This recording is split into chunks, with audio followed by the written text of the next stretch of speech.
नमस्कार, आप देख रहे हैं एनएमएफ न्यूज और मैं हूं आपके साथ शावनी पटनायक। बिहार चुनाव से पहले लगता है कांग्रेस के पास और राहुल गांधी के पास मुद्दा खत्म हो चुका है। एक ही मुद्दा वोट चोरी को लेकर अलग अलग एंगल से राहुल गांधी सामने रख रहे हैं। कभी चुनाव आयोग पर वो आरोप लगा रहे हैं, कभी चुनाव आयोग के अध्यक्ष पर वो आरोप लगा रहे हैं, तो चुनाव आयोग का उस पर प्रतिक्रिया सामने आ रही है। उसके बाद फिर एक नया आरोप लेकर राहुल गांधी सामने आ जा रहे हैं।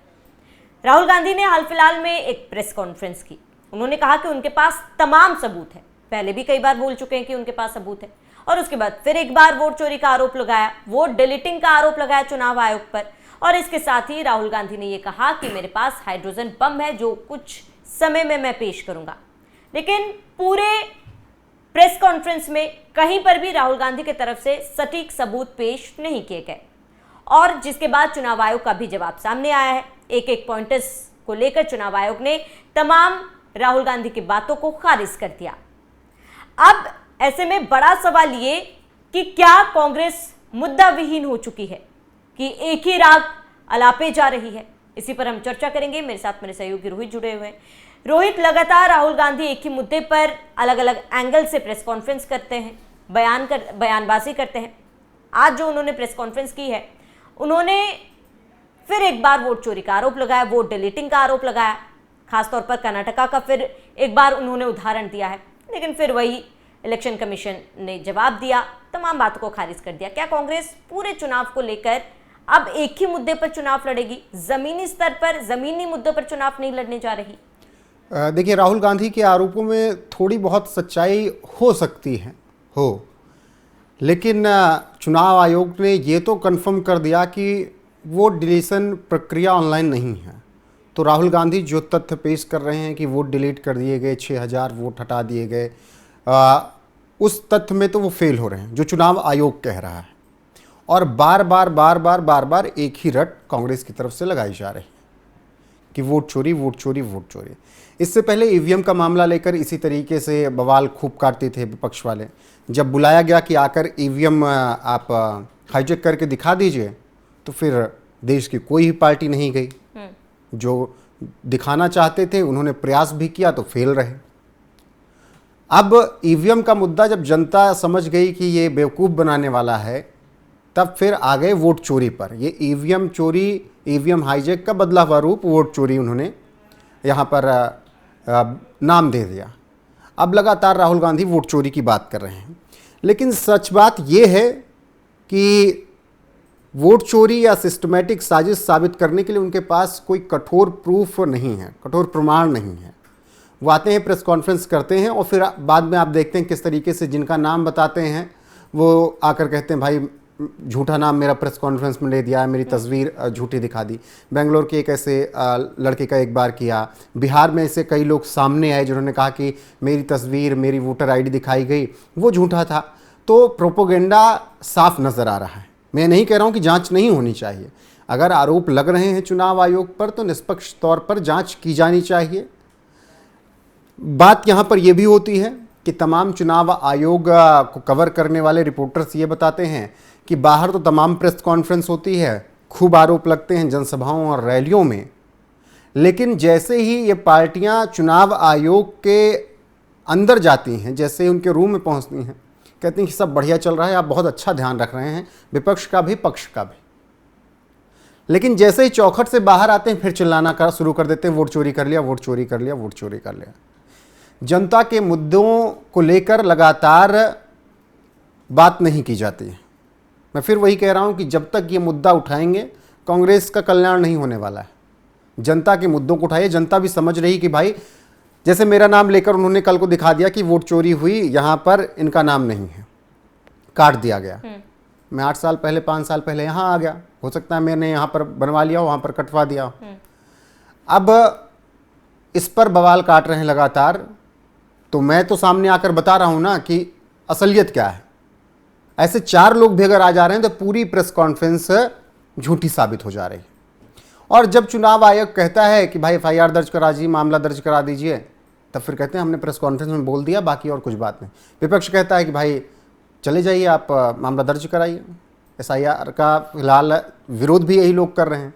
जब वोट कि तमाम ऐसे लोग घुसपैठ करके बनवा लिए जिनका नाम काटा गया, तो अब उनका विरोध भी कर रहे हैं। कहा गया कि पहले घुसपैठियों की पहचान की जाए, चुनाव आयोग ने कहा, या जिनके पास प्रूफ नहीं है उनकी पहचान करके नाम काटा जाए, तो उसका भी विरोध कर रहे हैं आप लोग। तो चाहते क्या? बैलेट पेपर से चुनाव। बैलेट पेपर से चुनाव भारत ने देखा है, और ऐसे चुनाव हुआ करते थे कि माननीय विधायक साहब के गुर्गे बैठ जाते थे और ठप्पा खुद मारते थे, खुद ठप्पा मारकर पर्ची खुद डाल देते थे, और अगर उनके बस की नहीं हो पाती थी तो जबरदस्ती पहुंचकर इंक डाल देते थे, रद्द हो गया चुनाव। इसी कांग्रेस के कार्यकाल में हुआ है ये। और जब थोड़ा इस देश में निष्पक्ष होकर चुनाव होने लगे, वोटर आईडी कार्ड जब इस देश में आ गया, तो उसके बाद से कांग्रेस कभी केंद्र में बहुमत नहीं ला पाई, और उससे पहले हमेशा कांग्रेस बहुमत लाती थी, केवल जनता दल से 89 में हारी तब वीपी सिंह ने जब चुनाव हराया। उससे पहले लगातार 400 सीट ये जीत जाते थे, 300, 250, 280, 90 ऐसी सीटें जीतते थे। लेकिन जब 1993 में वोटर आईडी इस देश में आ गई, उसके बाद से कांग्रेस का अगर इतिहास देखेंगे तो हाईएस्ट 206 सीटें हैं इनकी, वो भी 2009 में। मतलब जब सत्ता में भी रहे हैं तब भी बहुमत नहीं रहा इनके पास, बैसाखी के सहारे रहे। तो देश जान रहा है कि वोट चोरी कैसे पहले हुआ करती थी बैलेट पेपर के दम पर, और आज भी प्रधानी का चुनाव होता है गांव घरों में, जो दबंग प्रधान है वो अपने दम पर वोटिंग करवा लेते हैं। 4 गुर्गे पहुंच जाएंगे, विपक्ष वाला प्रधान प्रत्याशी कम है तो सटा देंगे बगल में, वोट अपने हिसाब से डलवा लेंगे। वही स्थिति फिर चाहते हैं आप लोग। अगर कुछ गलती है तो उसको सुधारा जाना चाहिए। मैं ये भी नहीं कह रहा हूं कि राहुल अगर आरोप लगा रहे हैं तो सब गलत ही है, उसकी जांच होनी चाहिए, और उसके लिए बार बार इस तरीके की बात करना। और आज कर्नाटक का मुद्दा क्यों लेकर आए ये समझिए। जब पिछली बार प्रेस कॉन्फ्रेंस की तो बीजेपी शासित राज्यों को उठाया, फिर लोगों ने कहा कर्नाटक का क्यों नहीं मुद्दा उठा रहे हो आप, उठा लो। अब आज उन्होंने कर्नाटक के बारे में बात की। अब देखिए कुछ लोग निकलेंगे इसमें से तमाम जो बताएंगे कि कहाँ लूप होल रहा है राहुल गांधी की प्रेस कॉन्फ्रेंस में। तो मुझे लगता है कि थोड़ा दिशा विहीन मुद्दे राहुल गांधी इस वक्त उठा रहे हैं, और तमाम ऐसे लोग हैं जो कह रहे हैं कि वोट नहीं कट रहा है, वोट है, कोई वोट चोरी नहीं है।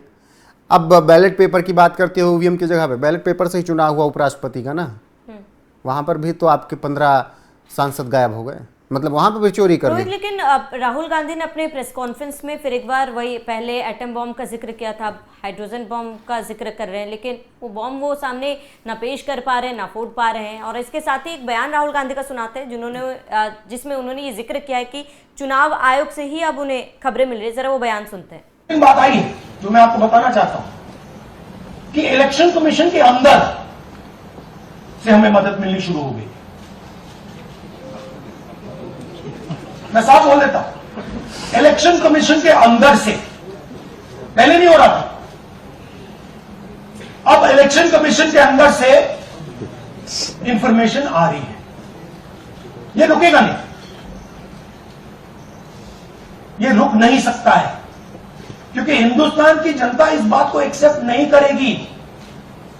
एक बार हिंदुस्तान की जनता को, हिंदुस्तान के युवाओं को पता लग गया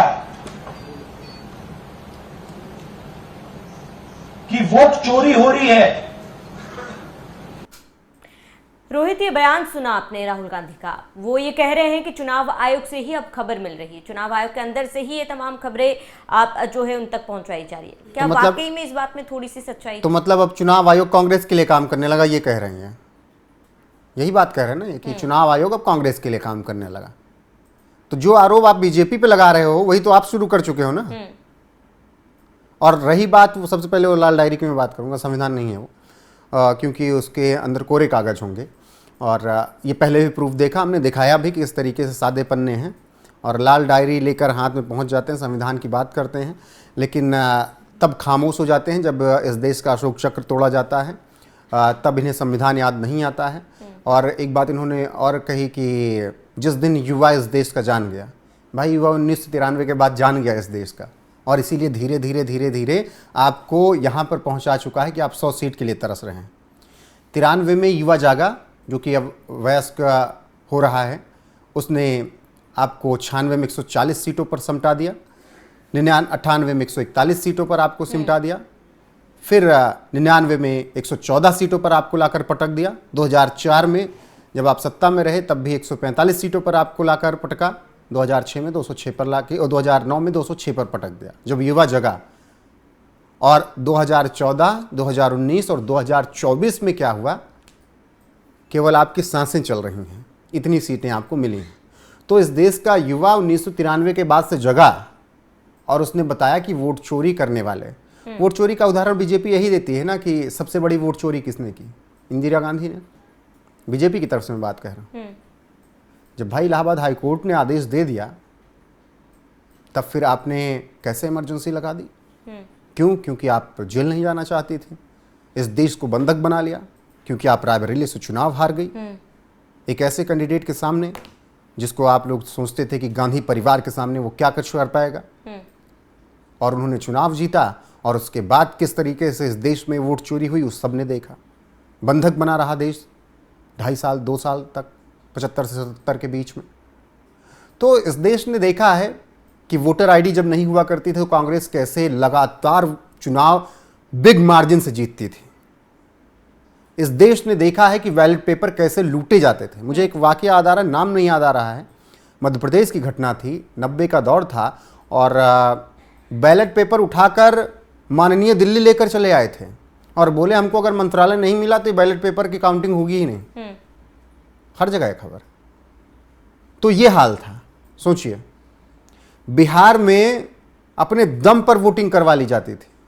उत्तर प्रदेश के जिलों में यही हाल था कि 4 लोग पहुंचते थे मजबूत पार्टी वाले और कहते थे कि वोट डालो। आप जा रहे हैं वोट डालने, आप बाहर खड़ी हैं, आपका वोट पड़ गया, इंक लगा दिया, जाइए घर, हो गया, आपका वोट पड़ गया। कहां पड़ा आपको भी नहीं पता है। ये हाल था। 8-8, 9-9 बार विधायक बन चुके हैं लोग और मैंने अपनी आंखों के सामने देखा है, हमारे आसपास देखा है, यहाँ दिल्ली आने से पहले देखा है मैंने कि प्रधान जी आते हैं, ऐलान कर देते हैं कि सबको आ जाना, वोट डाल देंगे हम, और वोट पड़ जाता है। मैं एक ऐसा शख्स हूँ जो मैंने इस मुद्दे को सबसे पहले उठाया जहाँ पर मैं वोटिंग करता हूँ और मैंने कहा कोई भी मेरा वोट डालते वक्त आसपास नहीं रहेगा। खिड़कियों से लोग झांकते हैं कि किसको वोट डाला है और मैंने पहली बार ये मुद्दा उठाया। और आज भी मेरी फैमिली वोट डालने जाती तो किसी की हिम्मत नहीं पड़ती कि उनके आसपास खड़े हो जाएं या खिड़कियों से झांक लें। तो ये हालात रहे हैं। बाकी लोग समझदार हैं, ढूंढ लेंगे क्या कुछ मैं कह रहा हूँ। तो वोट चोरी इस देश ने बहुत देखा है और मैं प्रत्यक्षदर्शी रहा हूँ वोट चोरी का। तो राहुल गांधी आज जो हाइड्रोजन बम की बात कर रहे हैं, मुझे लग रहा है कि श्रावणी उससे पहले हाइड्रोजन बम लाने से पहले वो माचिस ढूंढ रहे होंगे क्योंकि पेट्रोल बहुत पहले छिड़क चुके हैं वो इस देश में। ये बात उन्होंने ही कही थी कि पूरे देश में पेट्रोल छिड़का जा चुका है, डीजल छिड़का जा चुका है, केरोसिन छिड़का जा चुका है, बस एक तिल्ली लगाने की जरूरत है। तो मुझे लग रहा है ये हाइड्रोजन बम वही तिल्ली है जो कि सब कुछ जलाकर राख कर देने पर उतारू है। और यही पूरी दुनिया में चल रहा है। यही नेपाल में आपने इसी तरीके से देखा, विद्रोह करवाया युवाओं को बात कर करके, जिक्र कर कर। अब नेपाल के युवाओं को समझ में आया कि हमें भरमा दिया गया। बांग्लादेश में यही हाल हुआ, हालांकि वो तो बाद में जिहाद की लड़ाई हो गई। श्रीलंका में यही हाल हुआ। श्रीलंका के हालात देख लीजिए, म्यांमार पूरी तरीके से बर्बाद हो गया। अब वही कॉन्सेप्ट यहाँ पर लाने की कोशिश की जा रही है। नहीं तो क्या पड़ी थी, क्या कहते हैं, अमेरिका वाले को ये कहने की कि ब्राह्मण तेल ज्यादा खरीद रहे हैं इसीलिए रूस का फायदा हो रहा है। कौन पहुंचाया ब्राह्मणों की बात वहां पर?